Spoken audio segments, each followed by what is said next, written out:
Kemudian Yesus berkata kepada para murid-Nya, "Batu sandungan pasti akan ada, tetapi celakalah orang yang menyebabkannya. Lebih baik sebuah batu kilangan diikatkan pada lehernya, dan ia dilemparkan ke dalam laut, daripada ia menjadi sandungan bagi anak-anak kecil ini.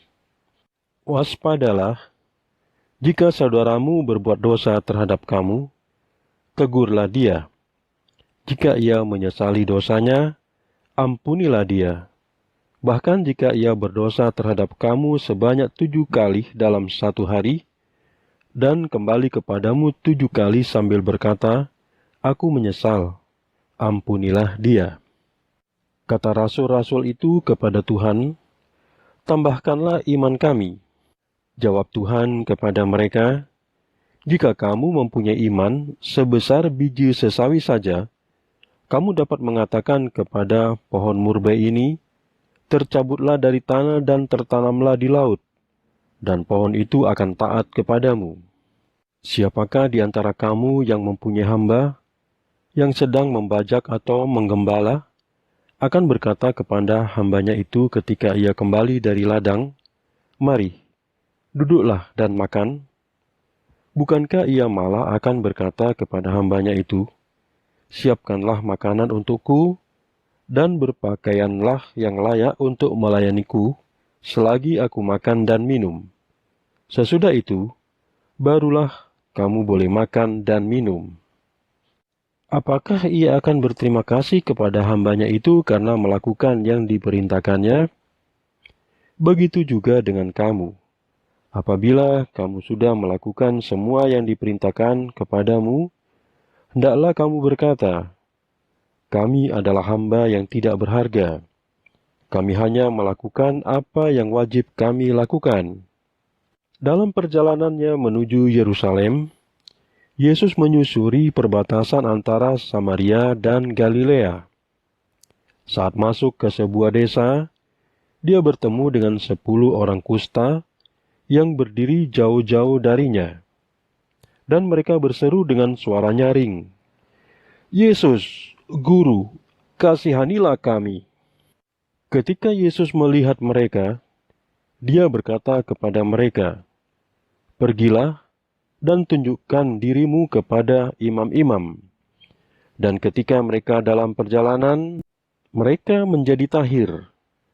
Ketika salah satu dari mereka melihat bahwa dirinya sudah sembuh, ia kembali dan memuji Allah dengan suara nyaring, lalu bersujud di depan kaki Yesus dan berterima kasih kepadanya. Orang itu adalah seorang Samaria. Kemudian Yesus berkata kepada orang itu, "Bukankah ada 10 orang yang telah ditahirkan? Di manakah 9 orang yang lain? Tidak adakah di antara mereka yang kembali untuk memuliakan Allah, selain orang asing ini?"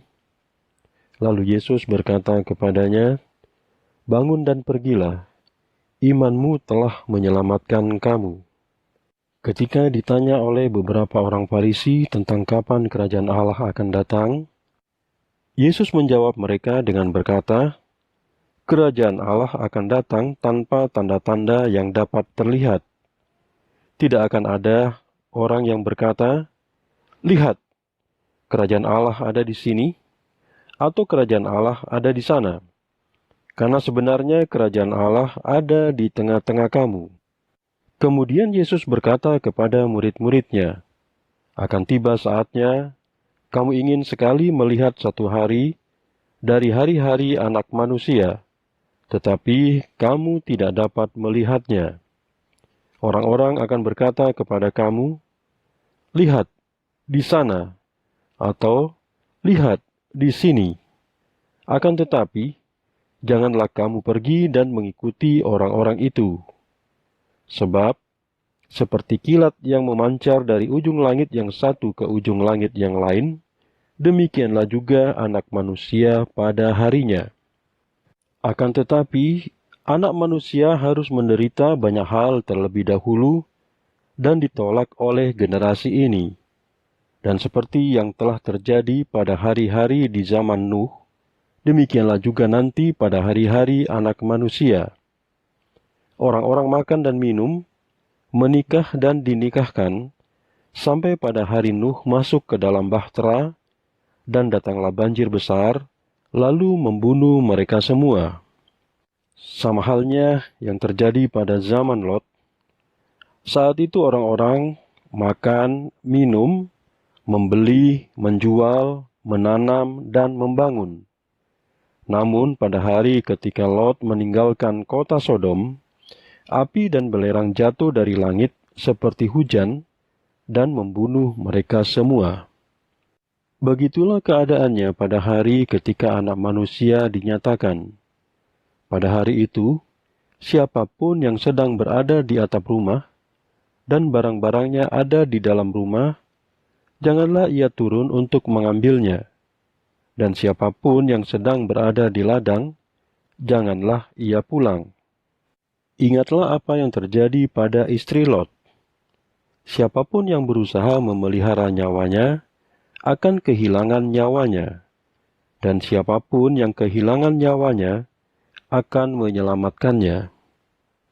Aku berkata kepadamu, pada malam itu akan ada 2 orang yang tidur di satu tempat tidur. Akan tetapi, yang seorang akan dibawa, sedangkan yang lain akan ditinggalkan. 2 perempuan akan menggiling gandum bersama, yang seorang akan dibawa, sedangkan yang lain akan ditinggalkan. Begitu juga 2 pekerja di ladang, yang seorang akan dibawa, sedangkan yang lain akan ditinggalkan. Lalu murid-murid bertanya kepada Yesus, "Kapan Tuhan?" Jawab Yesus kepada mereka, "Di mana ada bangkai, disitulah burung elang akan berkumpul."